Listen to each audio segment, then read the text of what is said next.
ನಿಮ್ ಮೇಲಿನ ಕೋಪಕ್ಕೆ ರಾಜಲಕ್ಷ್ಮಿ ಜೀವನನ ಹಾಳು ಮಾಡ್ಬೇಕು ಅಂತ ನೋಡ್ದೆ ಅಂತ ಎಲ್ರ ದೃಷ್ಟಿಲೂ ನನ್ನ ವಿಲನ್ ಆಗಿ ಮಾಡಿದ್ರಿ. ಬದುಕಿರೋ ಶವದ ಹಾಗೆ ಮಾಡಿ ಈ ಶವಕ್ಕೆ ಊಟ ತಗೊಂಡ್ ಬಂದಿದ್ದೀರಾ? ಯಾಕೋ ಹೀಗೆಲ್ಲ ಮಾತಾಡ್ತೀಯಾ? ತಂದೆಯಾಗಿ ನಿನ್ಗೋಸ್ಕರ ಏನ್ ಮಾಡ್ಬೇಕು ಅಂತ ಹೇಳೋ. ಏನು ಮಾಡಬೇಡಿ, ಮಾಡ್ಬೇಕಾಗಿರೋದೆಲ್ಲ ಮಾಡಿದ್ರಲ್ವಾ. ನನ್ನ ಪ್ರಾಣನ, ನನ್ನ ಜೀವನನ ಕಿತ್ಕೊಂಡು ನಿಮ್ ಮುದ್ದಿನ ಮಗನಿಗೆ ಕೊಟ್ಟಿದ್ದೀರಾ. ನನ್ನ ತುಂಬಾ ಇಷ್ಟಪಡ್ತಿದ್ದ ರಾಜಲಕ್ಷ್ಮಿ ಇವತ್ತು ನನ್ನ ಮೃಗದ ತರ ನೋಡ್ತಿದ್ದಾಳೆ. ಪ್ರೀತಿಯಿಂದ ನೋಡ್ತಾ ಇದ್ದ ಕಣ್ಣು ಅಸಹ್ಯ ಪಟ್ಕೋತಿದ್ದಾವೆ. ನಿನ್ ಜೊತೆ ಬದುಕಿದ್ರೆ ಸಾಕು ಅಂದೋಳು ಇವತ್ತು ನೀ ಸತ್ರೆ ಚೆನ್ನಾಗಿರುತ್ತೆ ಅಂತ ಮಾತಾಡ್ತಿದ್ದಾಳೆ. ಅಮ್ಮ ತೀರ್ಕೊಂಡ ತಕ್ಷಣ ನನ್ನ ಬಿಟ್ಟು ಹೋದ್ರಿ ಅಷ್ಟೇ. ಆದ್ರೆ ರಾಜಲಕ್ಷ್ಮಿನ ದೂರ ಮಾಡಿ ನನ್ನ ಸಾಯಿಸೇ ಬಿಟ್ರಿ. ನನ್ನ ಸಾಯಿಸ್ಬಿಟ್ರಿ ಅಪ್ಪ.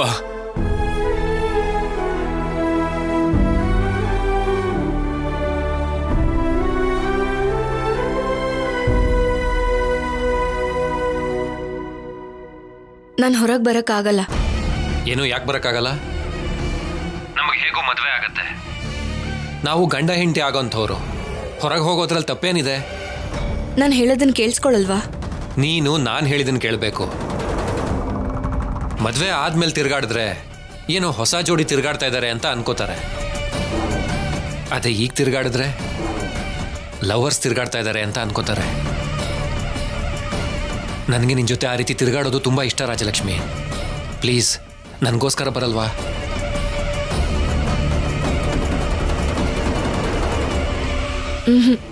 ನಾನು ಬರೋಕ್ಕಾಗಲ್ಲ. ನೀನೀಗ ಬರಲಿಲ್ಲ ಅಂದರೆ ನಾನು ನಮ್ಮ ಅಪ್ಪ ಅಮ್ಮಂಗೆ ಹೇಳಿ ನಿಮ್ಮ ತಂದೆ ಒಪ್ಕೊಳ್ಳೋ ಹಾಗೆ ಮಾಡ್ತೀನಿ. ಆಗ ನೀನು ಖಂಡಿತ ಬರಲೇಬೇಕಾಗತ್ತೆ. ಆ ರೀತಿ ಬಂದರೆ ಬಲವಂತದಿಂದ ಬಂದ ಹಾಗೆ, ಈಗ ಬಂದರೆ ಪ್ರೀತಿಯಿಂದ ಬಂದ ಹಾಗೆ. ಯಾವ್ದು ಬೇಕು ನೀನೇ ಡಿಸೈಡ್ ಮಾಡು. ಅವ್ರು ಆದಷ್ಟು ಬೇಗ ಮದುವೆ ಮಾಡೋಣ ಅಂತಿದ್ದಾರೆ. ನಾನು ಸರಿ ಅಂತ ಒಪ್ಕೊಂಡೆ. ನಿನಗೇನೋ ಅಭ್ಯಂತರ ಇಲ್ಲ ಅಲ್ವಾ? ಇಲ್ಲ ಅಪ್ಪ.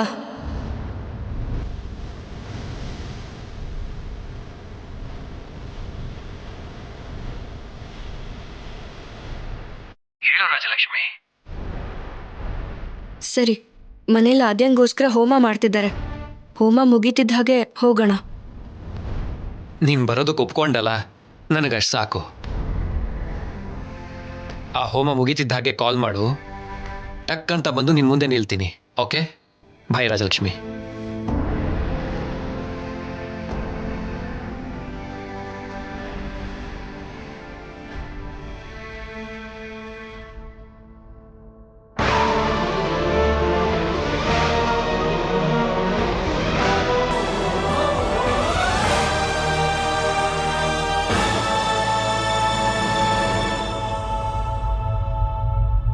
ಏನು ಪ್ರಶಾಂತ, ಯಾಕೆ ಮಾತಾಡ್ತಿಲ್ಲ? ಹೊರಗಡೆ ಹೋಗೋಣ ಅಂದಿದ್ದಕ್ಕೆ ಬರ್ತೀನಿ ಅಂದೆ. ಅದ್ ಹೇಗ್ ಪ್ರಶಾಂತ್ ಜೊತೆ ಹೋಗ್ತೀಯಾ? ತಪ್ಪೇನಿದೆ? ಹೇಗಿದ್ರು ಮದ್ವೆ ಮಾಡ್ಕೊಳ್ತಿದೀವಲ್ಲ. ನೀನು ಪ್ರೀತಿಸಿದ್ದು ಕೋಚ್ ಸರ್ನ, ಅದನ್ನ ಮರ್ತ್ಬಿಟ್ಯಾ? ನಮ್ಮವರು ನನ್ನವರು ಅಂತ ಅನ್ಕೊಂಡವರು ನನ್ನನ್ನು ಅರ್ಥ ಮಾಡ್ಕೊಳ್ದೇ ಇದ್ದಾಗ, ಪ್ರೀತಿನ ಬಳಸ್ಕೊಳ್ಳೋದಕ್ಕೆ ನೋಡಿದಾಗ ಅದು ಪ್ರೀತಿ ಅಲ್ಲ. ಸರ್ ಅಂಥವ್ರಲ್ಲ ಅಂತ ನಿನಗೆ ಎಷ್ಟು ಹೇಳಿದ್ರು ಯಾಕೆ ಅರ್ಥ ಆಗ್ತಿಲ್ಲ? ಅನಾವಶ್ಯಕವಾದ ವಿಷಯನ ದೊಡ್ಡದು ಮಾಡಬೇಡ ಆದ್ಯ. ಅವತ್ತು ನನ್ನ ವಿಷಯದಲ್ಲಿ ಸೀನು ಮಾಡಿದ ತಪ್ಪನ್ನೇ ನೀನು ಮಾಡ್ತಿದ್ಯಾ ರಾಜಿ. ನಾನು ಹೊಡೆದಿದ್ದನ್ನ ನೋಡಿ ನನ್ನ ತಪ್ಪಾಗಿ ಅರ್ಥ ಮಾಡ್ಕೊಂಡ. ನಾನು ಬೇಡ ಅಂತ ಅನ್ಕೊಂಡ.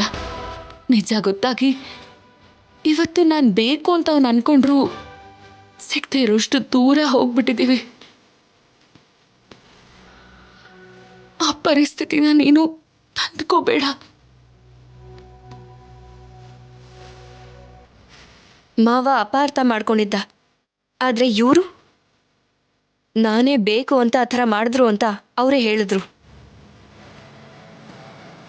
ಈಗಲೂ ಅಂಥವ್ರ ಬಗ್ಗೆನೇ ಯೋಚನೆ ಮಾಡ್ತಿದ್ರೆ ನಾನು ಮಾಡೋದೇ ತಪ್ಪಾಗತ್ತೆ ಅಷ್ಟೆ. ಅಂದ್ರೆ ಸರ್ನ ಮರ್ತು ಹೋಗಿ ಪ್ರಶಾಂತ್ನ ಮದ್ವೆ ಮಾಡ್ಕೊಳ್ಳೋದಕ್ಕೆ ಫಿಕ್ಸ್ ಆಗಿದ್ಯಾ? ನನ್ನ ಪ್ರೀತಿ ನನಗೆ ಮೋಸ ಮಾಡ್ತು, ನನ್ನ ಜೀವನನೇ ನಾಶ ಮಾಡೋದಕ್ಕೆ ನೋಡ್ತು. ಹೇಗೂ ನಾನಂತೂ ಸಂತೋಷವಾಗಿಲ್ಲ. ಕಡೆ ಪಕ್ಷ ಅಪ್ಪನ ಸಂತೋಷಕ್ಕೋಸ್ಕರ ಪ್ರಶಾಂತ್ನೇ ಮದ್ವೆ ಮಾಡ್ಕೊಳ್ತೀನಿ. ಇದರಲ್ಲಿ ಯಾವ ಬದಲಾವಣೆನೂ ಆಗಲ್ಲ. ರಾಜಿ,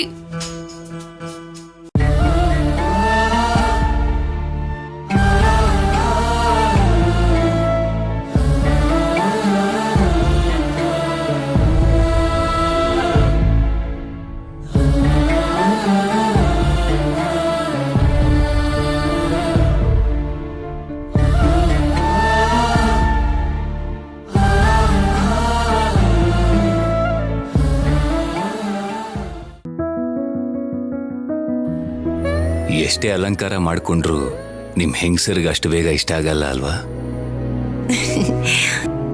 ನಾನ್ ಅಲಂಕಾರ ಮಾಡ್ತಿರೋದು ನಿಮಗಲ್ವಾ? ನನಗಾದ್ರೂ ಅಷ್ಟೇ, ನಿನಗಾದ್ರೂ ಅಷ್ಟೇ. ನಾವು ಮಾತ್ರ ಅಲ್ಲರಿ, ಕಟ್ಕೊಂಡಿರೋ ಗಂಡ, ಹೆತ್ತ ಮಕ್ಕಳು 4 ಜನರ ಮುಂದೆ ಚೆನ್ನಾಗಿ ಕಾಣ್ಲಿ ಅಂತಾನೆ ಅಲ್ವಾ ನಮ್ಮ ಆಸೆ. ನಾವು ಮಾತ್ರನೇ ಅಲಂಕಾರ ಮಾಡ್ಕೋತೀವಿ ಅಂತ ಯಾವಾಗ್ಲೂ ಅಪವಾದ ಮಾಡ್ತಾನೆ ಇರ್ತೀರ. ನಾವ್ ಯಾಕೆ ಹಾಗೆ ಅಲಂಕಾರ ಮಾಡ್ಕೋತೀವಿ ಅಂತ ಸ್ವಲ್ಪ ಮನಸ್ಸಿಟ್ಟು ನೋಡಿ ಗೊತ್ತಾಗುತ್ತೆ. ನಮ್ಮ ಅಲಂಕಾರದಲ್ಲಿ ನಾವು ಹುಟ್ಟಿದ ಮನೆ, ನಾವು ಮೆಟ್ಟಿದ ಮನೆ, ಪ್ರೀತಿನೇ ಎದ್ದು ಕಾಣಿಸ್ತಿರುತ್ತೆ. ಆ ಮನೆ ಹೆಣ್ಮಗಳು ಎಷ್ಟು ಅಂದವಾಗಿ ಕಾಣಿಸ್ತಿರ್ತಾಳೋ ಅವಳು ಆ ಮನೇಲಿ ತುಂಬಾ ಸಂತೋಷವಾಗಿದ್ದಾಳೆ ಅಂತ ಅರ್ಥ. ಅದಕ್ಕೆ ಅಲಂಕಾರ ಮಾಡ್ಕೊಳ್ಳೋದು. ನಿಜವಾಗ್ಲೂ ಇದು ಹೊಸ ವಿಷಯ, ಇದಕ್ಕೂ ಮುಂಚೆ ಯಾರಿಗೂ ಹೇಳ್ದೇ ಇರೋಂಥ ವಿಷಯ. ಅಣ್ಣ, ಏನಮ್ಮ ಪದ್ಮ? ಚಾರು ನಿನ್ ಹತ್ರ ಏನೋ ಮಾತಾಡ್ಬೇಕಂತೆ ಅಣ್ಣ. ಏನ್ ಚಾರು?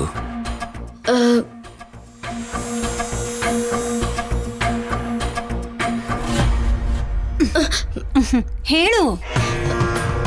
ಅದೇ ದೊಡ್ಡಪ್ಪ, ಹೋಮಕ್ಕೆ ನೀವು ದೊಡ್ಡಮ್ಮ ಇಬ್ರು ಕೂತ್ಕೋತೀರಾ ಅಂದಿದ್ರಲ್ಲ? ಹೌದಮ್ಮ. ಆದ್ಯಂಗೋಸ್ಕರ ಮಾಡ್ತಾ ಇರೋಂಥ ಹೋಮ ಇದು. ಅವಳ ತಂದೆ ತಾಯಿ ಸ್ಥಾನದಲ್ಲಿ ನೀವಿಬ್ರು ಕೂತ್ಕೊಳ್ಳೋದು ಅದ್ರಲ್ಲಿ ತಪ್ಪೇನಿದೆಯಮ್ಮ? ತಪ್ಪೇನೂ ಇಲ್ಲ. ರಾಮಲಕ್ಷ್ಮಿ ನನ್ನ ನಾದ್ನಿ ಅಲ್ವಾ? ಸ್ವಂತ ಮಗಳಿರ್ಬೇಕಾದ್ರೆ ಅವಳನ್ನ ಬಿಟ್ಟು ನೀವು ಆದ್ಯನ ಬಗ್ಗೆ ಯೋಚನೆ ಮಾಡೋದು ಅಪಾಯ ಆಗಿದ್ದು ಆದ್ಯಾಗೆ, ಅದಕ್ಕೆ ಮತ್ತೊಂದು ಅಪಾಯ ಬರಬಾರ್ದು ಅಂತ ಹೋಮ ಮಾಡಿಸ್ತಿದೀವಿ. ಅವ್ರವರೇ ಮಾಡ್ಕೋಬೇಕಾಗಿರೋ ಹೋಮ ಇದು. ನೀವ್ಯಾಕೆ ಮಾಡ್ತಾ ಇದ್ದೀರಾ ಅಂತ ದೊಡ್ಡಪ್ಪ? ಸ್ವಂತ ಮಗಳ ಬಗ್ಗೆ ಯೋಚನೆ ಮಾಡದೆ ಬೇರೆಯವ್ರ ಬಗ್ಗೆ ಯೋಚಿಸ್ತಾ ಇದ್ದೀರಾ ಅಂತ ಜನ ಎಲ್ಲ ಮಾತಾಡ್ಕೋತಾರಲ್ವಾ? ನನ್ನ ತಂದೆ ತಾಯಿ ನನ್ನನ್ನು ಬಿಟ್ಟು ಆದ್ಯನ ಬಗ್ಗೆನೇ ಜಾಸ್ತಿ ಯೋಚಿಸ್ತಾ ಇದ್ದಾರೆ ಅಂತ ರಾಜಲಕ್ಷ್ಮಿಗೆ ಬೇಜಾರಾದ್ರೆ ಅದಕ್ಕೆ ನೀನೇನು ಹೇಳಬೇಕು ಅಂತಿದ್ಯೋ ಹೇಳು. ನನ್ನ ನಾದ್ನಿ ಬಗ್ಗೆ ಸ್ವಲ್ಪನೂ ಯೋಚನೆ ಮಾಡದೆ ಆದ್ಯನಿಗೋಸ್ಕರ ಇಷ್ಟೆಲ್ಲ ಮಾಡ್ತಾ ಇದ್ದೀರಲ್ಲ, ಅದ್ಯಾಕೋ ನಂಗೆ ಸರಿ ಅನ್ನಿಸ್ತಾ ಇಲ್ಲ ದೊಡ್ಡಪ್ಪ. ನಿಮ್ ದೊಡ್ಡಪ್ಪನ ಹತ್ರ ತಪ್ಪು ಸರಿ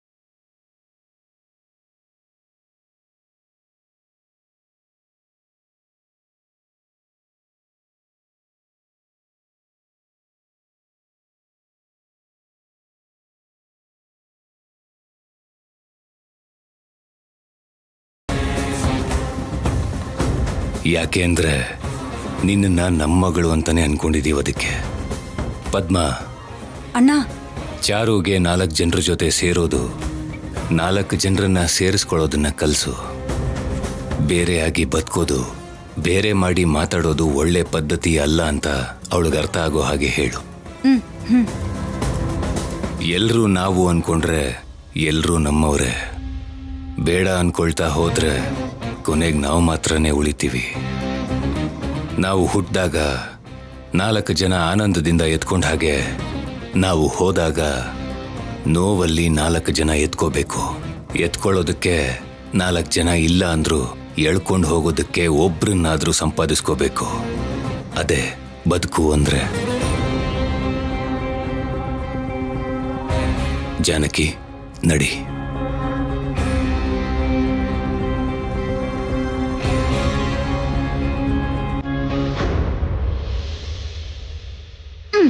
ನಾನು ಹೇಳಿದ್ರೆ ಕೇಳಲಿಲ್ಲ.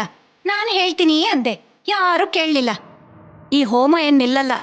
ಹೋಮನ್ ಅದು ಹೇಗೆ ಮಾಡ್ತಾರೆ ಅಂತ ನಾನು ನೋಡೇ ಬಿಡ್ತೀನಿ. ಏನ್ ಮಾಡ್ತಾಳತ್ತಿಗೆ?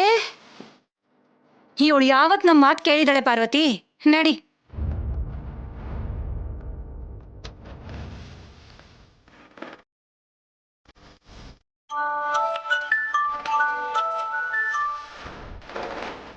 ಹಲೋ. ಹಾಂ, ಹೇಳಮ್ಮ. ಅಪ್ಪ, ಅರ್ಜೆಂಟಾಗಿ ನೀವೊಂದು ಕೆಲಸ ಮಾಡಬೇಕು. ನೀನು ಹೇಳಿದ್ರೆ ನಾನು ಇಲ್ಲ ಅಂತೀನೇನಮ್ಮ. ಹೇಳಮ್ಮ.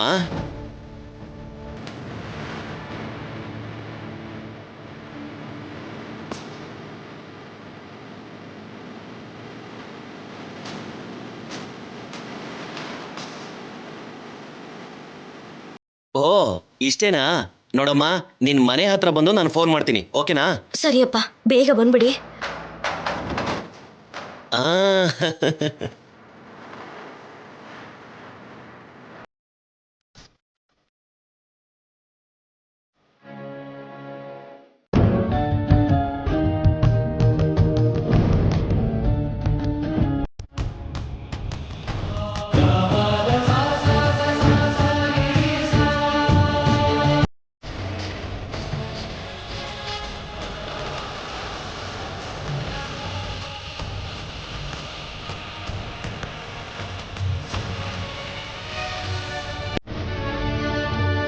ಏನೇ ಅತ್ತೇನು ಚಿಕ್ಕಮ್ಮನು ಕೆಲಸ ಮಾಡ್ತಿದ್ರೆ ಸೊಸೆಯಾಗಿ ನೋಡ್ಕೊಂಡು ನಿಂತಿದ್ಯಲ್ಲ, ಹೋಗಿ ಆ ಹಣ್ಗಳು ತಗೊಂಡ್ ಬಾ.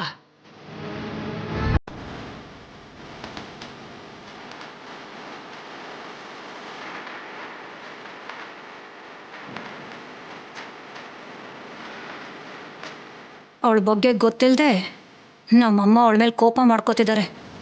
ಈ ಹೋಮ ಮುಗಿಯೋ ತನಕ ನಮ್ಮಮ್ಮನ ಸ್ವಲ್ಪ ಜೋಪಾನವಾಗಿ ನೋಡ್ಕೋಬೇಕು.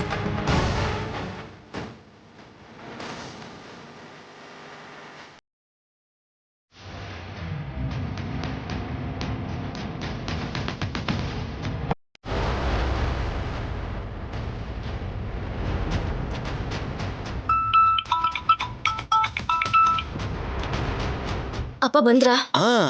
ನೀನು ಹೇಳಿದ್ಮೇಲೆ ಬರ್ದೇ ಇರ್ತೀನೇನಮ್ಮ. ಇಲ್ಲಿ ನೋಡು, ಮನೆ ಹೊರಗಡೆನೇ ಇದ್ದೀನಿ. ಸರಿ, ಅಲ್ಲೇ ಇರಿ, ನಾನು ಈಗಲೇ ಬರ್ತೀನಿ. ಹಾಂ, ಆಗ್ಲಮ್ಮ, ಬೇಗ ಬಾ.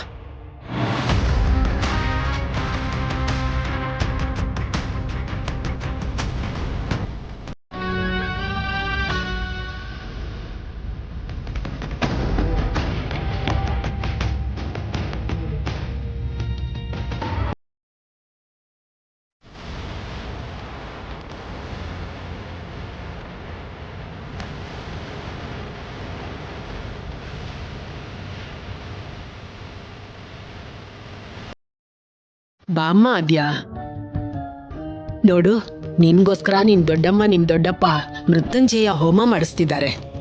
ನನಗೋಸ್ಕರ ನೀವಿದೆಲ್ಲ ಸಾವಿನ ಬಾಗಿಲನ್ನ ತಟ್ಟು ಬಂದಿರೋ ನಿನಗೆ ಮತ್ತೆ ಇಂಥ ಅಪಾಯ ಎಲ್ಲ ಆಗಬಾರ್ದು ಅಂತಾನೆ ನಿಮ್ಮ ದೊಡ್ಡಪ್ಪ ಈ ಹೋಮನ ನಡೆಸಬೇಕು ಅಂತಿದ್ದಾರೆ. ನನ್ನ ಬಗ್ಗೆ ನೀವು ಇಷ್ಟೊಂದೆಲ್ಲ ಯೋಚನೆ ಮಾಡ್ತಿರೋದು ನನ್ನ ಅದೃಷ್ಟ ದೊಡ್ಡಮ್ಮ. ಯಾಕೆ ನಡೀತು? ನಡಿಬಾರ್ದಿರೋ ಘಟನೆ ನಡೆದು ಹೋಯ್ತು. ಮತ್ತೊಂದ್ಸಲ ನಿನಗಂಥ ಕಷ್ಟ ಬರಬಾರ್ದು ಅಂದ್ರೆ ಹೋಮ ಮಾಡಿಸಿದ್ರೆ ಒಳ್ಳೇದು ಅಂತ ಪುರೋಹಿತರು ಹೇಳಿದ್ರಮ್ಮ. ಅದಕ್ಕೆ ಈ ಹೋಮ ಮಾಡಿಸ್ತಿದೀವಿ.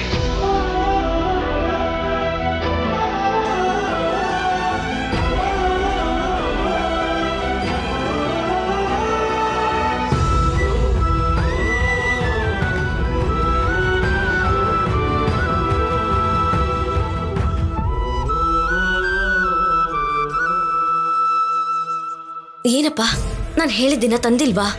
ನೀನು ಹೇಳಿದ್ಮೇಲೆ ತರದೇ ಇರ್ತೀನೇನಮ್ಮ. ಏ ರಾಮು ಬೈಲಿ.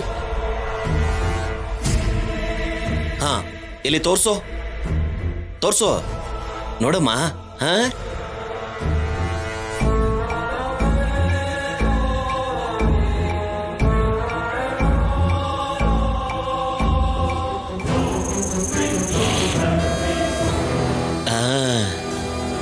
ದೊಡ್ಡ ಹಾವು.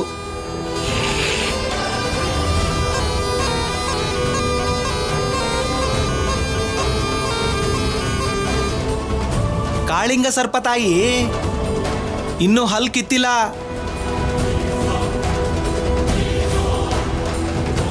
ಈಗಿದ್ರ ಕಣ್ಣಿಗೆ ಏನೇ ಕಾಣಿಸಿದ್ರು ಮೈ ಮೇಲ್ ಬಿದ್ದು ಕಚ್ಚುತ್ತೆ. ಹಾ ಲೇ, ಕಚ್ಚಿ ನಮ್ಮನ್ನೆಲ್ಲ ಸಾಯಿಸ್ಬಿಟ್ರೆ ಏನಾಗತ್ತೆ? ಸಾಯಿಸಲ್ಲ, ಆದ್ರೆ ಈಗಿದನ್ನ ಯಾಕೆ ತರಕ್ ಹೇಳಿದ್ರಿ ಅಂತ ಮೊದಲು ಹೇಳಿ ಸ್ವಾಮಿ. ಮನೆ ಒಳಗಡೆ ಹೋಮ ನಡೀತಾ ಇದೆ. ಅದು ನಡಿಬಾರ್ದು ಅಂದ್ರೆ ಈ ಹಾವು ಒಳಗಡೆ ಹೋಗ್ಬೇಕು. ಇದನ್ನ ಬಿಟ್ರೆ ತುಂಬಾ ತೊಂದರೆ ತಾಯಿ. ತೊಂದ್ರೆ ಆಗೋದು ನನಗೂ ನಿಮ್ಗೂ ಅಲ್ಲ ತಾನೆ. ಮೊದಲು ಹೋಗಿ ಬಿಡ್ರಿ, ಹೋಗ್ರಿ. ಲೇ, ನಿನಗೆ 10,000 ರೂಪಾಯಿ ಕೊಡ್ತೀನಿ, ಎದುರು ಮಾತಾಡ್ದೆ. ಇಲ್ಲಿ ನೋಡು, ನನ್ನ ಮಗಳು ಹೇಳಿದ್ ಮಾಡು. ಆಯ್ತು ಸ್ವಾಮಿ.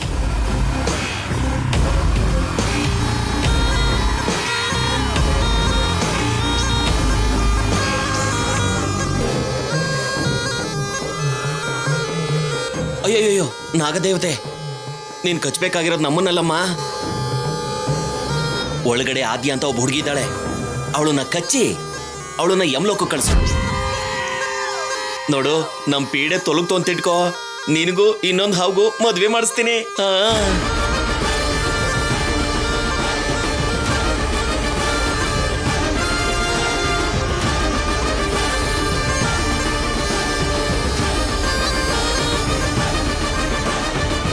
ಯಜಮಾನ್ರೆ, ಹೋಮಕ್ಕೆ ಕೂರೋಕ್ಕೂ ಮುಂಚೆ ಕೆಲಸ ಏನಾದರೂ ಇದ್ರೆ ಮುಗಿಸ್ಕೊಡಿ. ಇದು ಮೃತ್ಯುಂಜಯ ಹೋಮ. ಒಂದು ಸಲ ಪೂಜೆ ಶುರು ಮಾಡಿಬಿಟ್ರೆ ಯಾವ ಕಾರಣಕ್ಕೂ ಪೂಜೆ ನಿಲ್ಲಲೇಬಾರದು. ಏನೇ ನಡೆದರೂ ಹೋಮ ಪೂರ್ತಿ ಆಗುವವರೆಗೂ ಕೂತು ಜಾಗದಿಂದ ಎದ್ದೇಳಲೇಬಾರದು. ಯಾವುದಾದ್ರೂ ಕಾರಣದಿಂದ ಹೋಮಕ್ಕೇನಾದರೂ ತಡೆ ಬಂದ್ರೆ ಯಾರ ಕ್ಷೇಮಾಭಿವೃದ್ಧಿಗೋಸ್ಕರ ಈ ಪೂಜೆ ಮಾಡಿಸ್ತಾ ಇದ್ದೀರೋ ಅವರ ಪ್ರಾಣಕ್ಕೆ ತೊಂದರೆ ಆಗತ್ತೆ.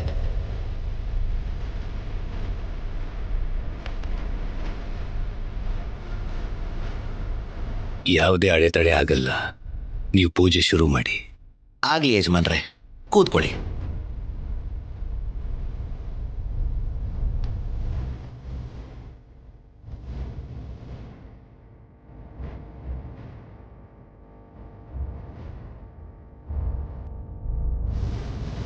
ಓಂ ಗಣಾನಾನ್ತ್ವಾ ಗಣಪತಿಗುಂ ಹವಾಮಹೇ ಕವಿಂ ಕವೀನಾಮುಪಮಸ್ರವಸ್ತಮಂ ಜ್ಯೇಷ್ಠರಾಜಂ ಬ್ರಹ್ಮಣಾಂ ಬ್ರಹ್ಮಣಸ್ಪತ ಆನಃ ಶೃಣ್ವನ್ನೋತಿಭಿಃ ಸೇದಸಾದನಂ.